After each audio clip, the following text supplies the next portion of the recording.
പത്തരമാറ്റിൻ്റെ അടിപൊളി എപ്പിസോഡിലേക്ക് എല്ലാവർക്കും സ്വാഗതം. അങ്ങനെ നമ്മുടെ അനഘ സംസാരിക്കാനൊക്കെ തുടങ്ങിയിരിക്കുകയാണ്. ആ ഒരു സമയത്താണ് അനഘയെ നോക്കുന്ന ആ ഒരു സ്ത്രീ അനഘയോട് അനന്തപുരിയിൽ നടക്കുന്ന കാര്യങ്ങളെക്കുറിച്ചും ആദർശും നയനയും വീട്ടിൽ നിന്നും പുറത്തു പോയി എന്നതിനെക്കുറിച്ചും ഒക്കെ സംസാരിക്കുന്നത്. അപ്പോൾ ആ ഒരു സമയത്ത് അനഘ പറയുന്നുണ്ട് അവരുടെ ജീവിതത്തിൽ ഓരോ പ്രശ്നങ്ങൾ തുടങ്ങിയത് ചന്തുമോളും ഞാനും അവരുടെ ജീവിതത്തിലേക്ക് വന്നതിന് ശേഷമാണ്.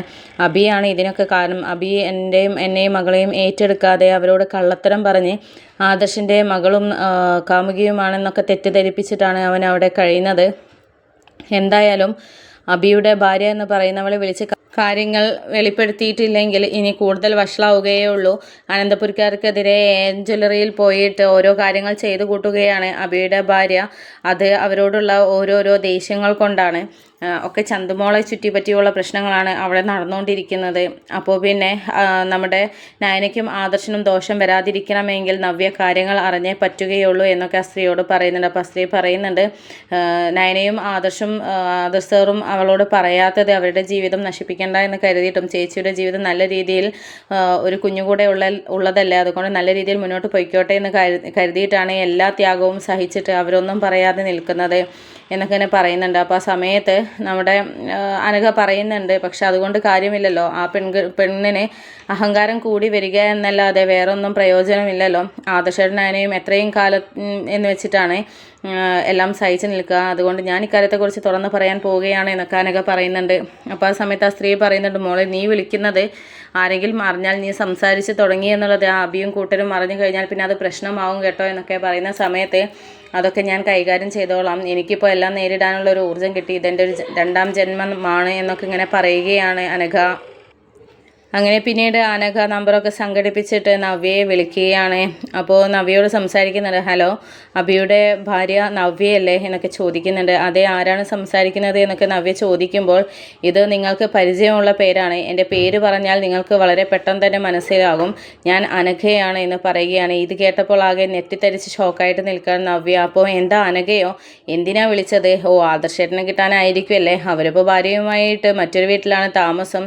എന്താ ആദർശേട്ടൻ ഇപ്പോൾ നിങ്ങളെ നോക്കാൻ വരാറില്ലേ, നിങ്ങളെ തിരിഞ്ഞ് നോക്കാറില്ലേ? അല്ലെങ്കിലും അയാൾ അങ്ങനെയാണ്, മറ്റുള്ള പെൺകുട്ടികൾ ചതിച്ചിട്ട് വേറൊരു പെൺകുട്ടിയെ വിവാഹം കഴിച്ചിട്ട് അവരോടൊപ്പം സുഖമായിട്ട് ജീവിക്കുക. ഏതായാലും നിൻ്റെ ജീവിതം നശിച്ചു പോയല്ലേ അനഘേ എന്നൊക്കെ ഇങ്ങനെ പറഞ്ഞിട്ട് നവ്യ ഓരോന്ന് പറയാൻ തുടങ്ങുന്ന സമയത്ത് നിങ്ങൾ ആദർശേട്ടനെ കുറ്റം പറയേണ്ട, അത് കേൾക്കാനുമല്ല ഞാൻ വിളിച്ചത്, എൻ്റെ ജീവിതത്തിൽ എന്താണ് സംഭവിച്ചത് എന്നുള്ളത് എനിക്കല്ലേ അറിയുക, അത് നിങ്ങൾ ഓരോന്ന് പറഞ്ഞുണ്ടാക്കുകയല്ലല്ലോ വേണ്ടത്.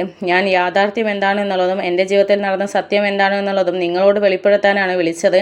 ഇനിയും നിങ്ങൾ അറിഞ്ഞിട്ടില്ലെങ്കിൽ നിങ്ങൾ വഞ്ചിക്കപ്പെടുകയും നിങ്ങൾ ആദർശേട്ടനോടും നയനയോടും ചെയ്യുന്ന ക്രൂരതകൾ കൂടിക്കൊണ്ടിരിക്കുകയും ചെയ്യും. അതുകൊണ്ട് ഈ സത്യം നിങ്ങൾ അറിഞ്ഞേ പറ്റുകയുള്ളൂ. എൻ്റെ നാവിൽ നിന്നും ഞാൻ പറയുന്നത് കേട്ടാലെങ്കിലും നിങ്ങൾക്ക് വിശ്വാസം ഉണ്ടാവും. ഇനി അതല്ലെങ്കിൽ എൻ്റെ അടുത്ത് വന്നാൽ ഞാൻ എല്ലാ തെളിവുകളും നിങ്ങൾക്ക് കാണിച്ചു തരാം എന്നൊക്കെ പറയുന്നുണ്ട്. അപ്പോൾ ഇത് കേട്ടപ്പോൾ ആകെ ഒരു ഷോക്കായിട്ട് ഇങ്ങനെ ടെൻഷൻ അടിച്ച് നിൽക്കുകയാണ് നവ്യ. അങ്ങനെ നമ്മുടെ അനഘ നമ്മുടെ അബിയെ പരിചയപ്പെട്ടതു മുതൽ അവൻ തന്നെ കൊണ്ടുപോയി ഓരോ കാര്യങ്ങൾ പറഞ്ഞ് വിശ്വസിപ്പിച്ച് തന്നെ ചതിക്കുകയായിരുന്നു എന്നും അവനിൽ ഒരു കുഞ്ഞ് തനിക്ക് ജനിച്ചു എന്നും പതിയെ വീട്ടുകാരെ പറഞ്ഞ് മനസ്സിലാക്കി തന്നെ വീട്ടിലേക്ക് കൊണ്ടുപോകാമെന്നും പറഞ്ഞും എന്നെ ഗൾഫിലേക്ക് പറഞ്ഞയച്ചതു മുതൽ എല്ലാ കാര്യവും അനഘ അവിടെ തുറന്ന് പറയുകയാണ്. ഇങ്ങനെ പല പെൺകുട്ടികളോടും അവൻ അടുപ്പം കാണിച്ചിട്ടുണ്ട് എന്നുള്ളത് പിന്നെ നാട്ടിലേക്ക് വന്നിട്ട് എന്നെയും മകളെയും സ്വീകരിക്കാതിരുന്നപ്പോഴാണ് എനിക്ക് മനസ്സിലായത്.